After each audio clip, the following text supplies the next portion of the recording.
जमशेदपुर के बिष्टुपुर स्थित XLRI auditorium में केंद्र सरकार द्वारा लाई जा रही यूनिफॉर्म सिविल कोड पर आदिवासी समाज के लोगों ने एक परिचर्चा का आयोजन किया, जहां इस परिचर्चा में यह कानून आदिवासियों के हित के लिए है या नहीं, इस पर सभी ने अपने अपने विचार व्यक्त किए। केंद्र सरकार द्वारा बहुत जल्द यूनिफॉर्म सिविल कोड लाया जा रहा है। यह बिल आदिवासियों के लिए हितकर है या नहीं, इस पर कोल्हान स्तरीय एक परिचर्चा का आयोजन बिष्टुपुर स्थित XLRI ऑडिटोरियम में आयोजित किया गया, जिसमें पूरे कोल्हान से आदिवासी समाज के हर वर्ग ने हिस्सा लिया और बारीकी से इस बिल के संबंध में जानकारी हासिल की। जुगसलाई परोब परगना दशरथ हांसदा ने बताया कि बहुत जरूरी हो जाता है किसी भी कानून के संबंध में जानकारी हासिल करना कि वह समाज के लिए सही है या गलत। उन्होंने कहा कि यह कानून आदिवासी समाज के लिए हितकर नहीं है, क्योंकि इस कानून से आदिवासी समाज का अस्तित्व खतरे में पड़ जाएगा। उन्होंने बताया कि केंद्र सरकार द्वारा लाए जा रहे इस कानून के पक्षधर में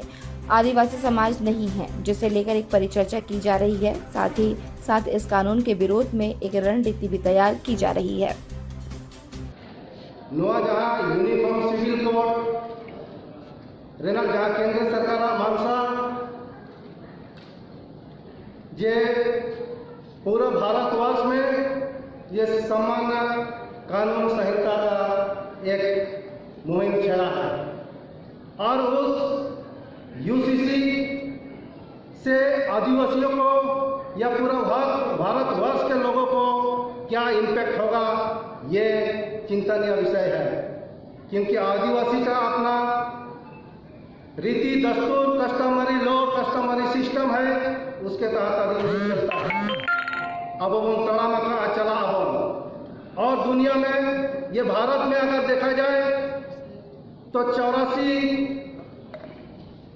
संसद है जो आदिवासी का प्रतिनिधित्व करता है। और आज हमको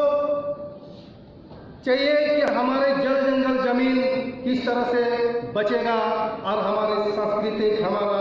परंपरा, हमारा कस्टमरी लॉ सिस्टम किस तरह से बचेगा, इसमें हमको अध्ययन करना है, इसमें चिंतन मंथन करना है। यानी कि सिविल कोड में जो है ऐसा कानून ला रहा है कि सबको बराबर की भागीदारी होगी।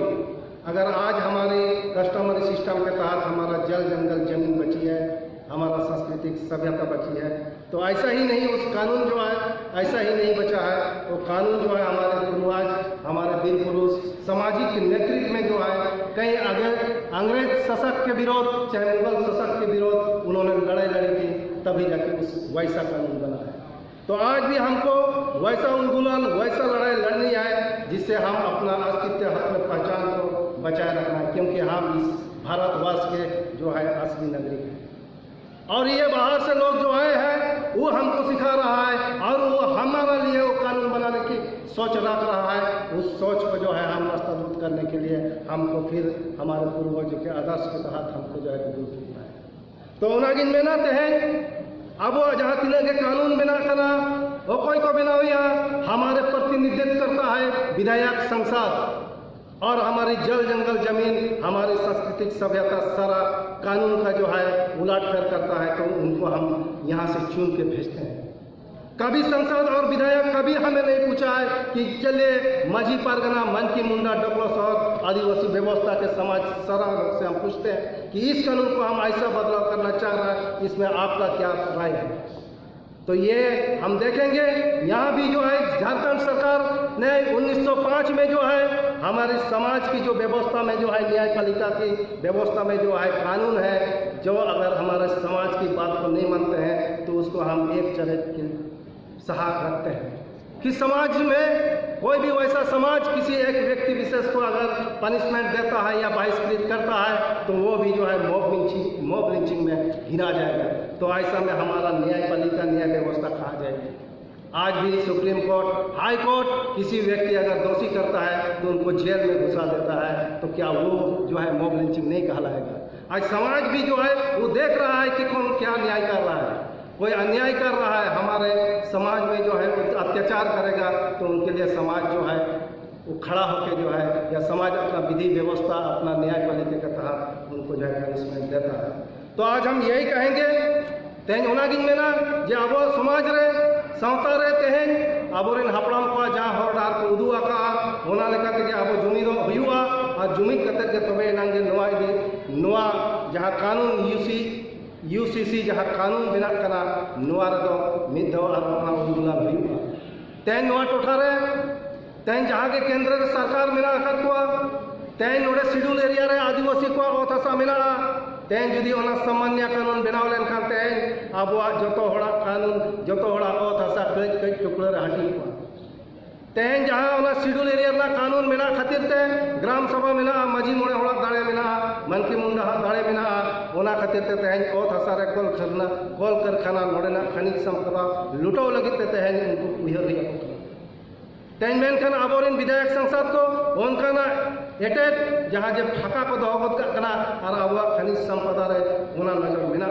और नोआ दो पूरा भारतवर्ष रे जहाँ के सेंट्रल रे गवर्नमेंट बनाया नोआ वाला दिशा आए जे हम आदिवासी का क्षेत्र में कैसे घुसेंगे और आदिवासी का सारा सिस्टम सांस्कृतिक उनका कस्टमरी सिस्टम उनका जल जंगल जमीन में हम कैसे हक जताएंगे नोआ इदी कते उनको को दिशा है उनाते आबो सुमुंग दो बांगे चिकाते नोड़े भारतवर्ष दो पूरा समाज रिन एटा जतो समाज रिन होड़ा मेना आको आको दस्तूर मेना आको कस्टमरी सिस्टम मेना बिहा बापला मेना और नोआ इदी कते जदी बाको मेना इना का निश्चय कना उनाते तेहें भारत रिन आबो असली नागरिक कना बन प्रथम नागरिक कना बन आबो नेतृत्व रे उनका हुंसे हियो दरकार नोआ कोल्हान क्षेत्र खोजा नोड़े खोजा उना हुंसे हियो दरकार चिकाते नोड़े के भारत भीतर जहाँ CNT एक्ट SPT एक्ट जहाँ जहाँ जन आंदोलन जहाँ बिरसा मुंडा आंदोलन जहाँ सिदू कानुआ विद्रोह नौकाना को मेना आकदा और ओनागे तेहें हम ओना दिन सेटर आकना ओनाते नितो इन मेना एहो प्रथम कम से कम 13 तारीख भीतर ते इंडिविजुअली या ग्राम सभा खोजा जमनते ओना जहाँ लो कमीशन ठेन ओना चिठी को सेटेरो मा नोआ बन दिसेया नोआ को इना नेहर कना जे नोआ को बन दिसे मा सनाम आतो टोठा खोजा इंडिविजुअल हो विरोध रना नोआ तेहें बन गपा कोन स्पीड कोर्ट भेजा करते जे तो लाख ओडे विरोध दर्जो मा जाते ओना चिंतन रे आको को विचारा तबे इनांगे नोआ मांग से अब बन जितकरुआ इना प्रतियो मेना मेरा पूर्ण विश्वास है कि ये कानून भारतवर्ष में नहीं होगा और ये कानून अगर लगता है लाएगा तो निश्चित रूप पर जो है एक और उंगुलान का सरकार को झेलना पड़ेगा। ये एक्सएलआरआई में जो एक सेमिनार रखी गई है यह बैठक एक्चुअल में अभी जो केंद्र सरकार द्वारा यूनिफॉर्म सिविल कोड जो ला रही है और 13 तारीख तक इसका समय दिया गया है विधि आयोग द्वारा इसमें मंतव्य मांग है तो इस विषय पर पूरे कोल्हान प्रमंडल के पूरा आदिवासी समाज और संथाल मुंडा उरांव खड़िया सभी लोग यहाँ पर आए हुए हैं उनके प्रतिनिधि है और यहाँ पूर्वी सिंहभूम से काफ़ी मात्रा में व्यवस्था के लोग यहाँ उपस्थित है। तो आज हम लोग इस विषय पर चर्चा कर रहे हैं कि क्या हम आदिवासी समाज में आदिवासी इस राज्य में अनुसूचित क्षेत्रों पर यह यूनिफॉर्म सिविल कोड समान नागरिकता संहिता ये लागू हो सकता है, क्या कितना मेरे लिए खतरा है। इस कानून के आने से हमारे आदिवासी समाज में हमारे जल जंगल ज़मीन पे हमारे जो व्यवस्था पर क्या प्रभाव पड़ेंगे इस पर हम लोग चिंतन मंथन कर रहे हैं और हम लोग इस पर यह चिंतन मंथन पे यह निष्कर्ष निकल रहे हैं कि यह हमारे लिए बहुत ही खतरनाक है और यह हम कदापि इस पर यहाँ स्वीकार नहीं करेंगे और इसके लिए हम लोग को हो सके तो बहुत कड़ा निर्णय लेने वाले हैं।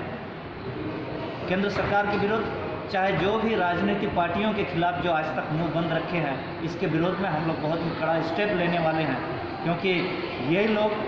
ये आदिवासियों की कानून जो संविधान में जो निहित है इस कानून को भी उल्लंघन करते हुए आज यूनिफॉर्म सिविल कोड ला रहे हैं तो ये हम लोग पुरजोर विरोध कर रहे हैं।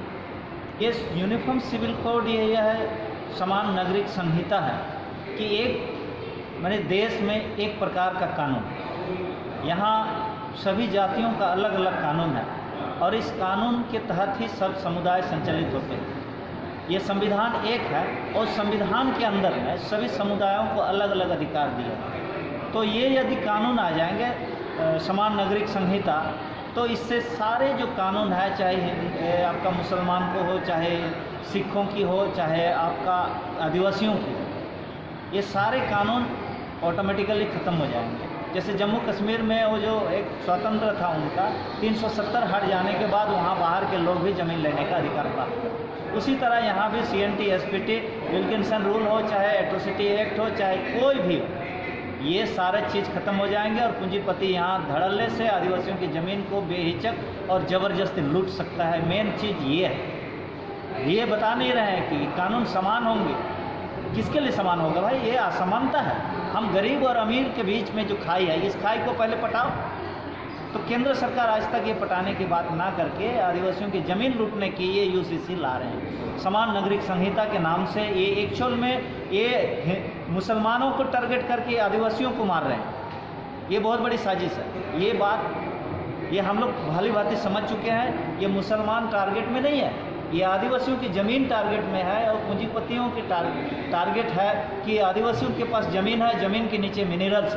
खनिज संपदा है और जिसे लूटने के लिए बार बार आ रहे हैं विकास के नाम से और बार बार भगाए जा रहे हैं। तो इसीलिए सारे कंपनियों को ये एक्चुअल में ये दोषीदार ये सरकार नहीं है, ये सरकार के ये जो सरकार चलाने वाले कंपनियां हैं, ये कंपनी ही ये UCC ला रहे हैं। ये मुख्य दोषीदार कंपनी है। तो ये जो आज टाटा कंपनी को विस्तारीकरण के लिए ज़मीन नहीं मिल रही है, यहाँ कचरा प्लांट के लिए ज़मीन नहीं मिल रही है, जिंदल और भूषण आए उनको ज़मीन नहीं मिली, तो ये सारे चीज़ का लफड़ा है ज़मीन। तो ज़मीन को लूटने के लिए UCC ला रहा है, ना कि सबको समान के अधिकार देने के लिए नहीं। अभी तो आदिवासी के ऊपर मूत रहा है, पेशाब कर रहा है और ये समानता की बात कर रहे हैं। तो ये सब एक ढकोसला है, केवल आदिवासी टारगेट है, आदिवासी ज़मीन टारगेट है। यही मुख्य उद्देश्य है UCC की, समान नागरिक संहिता की।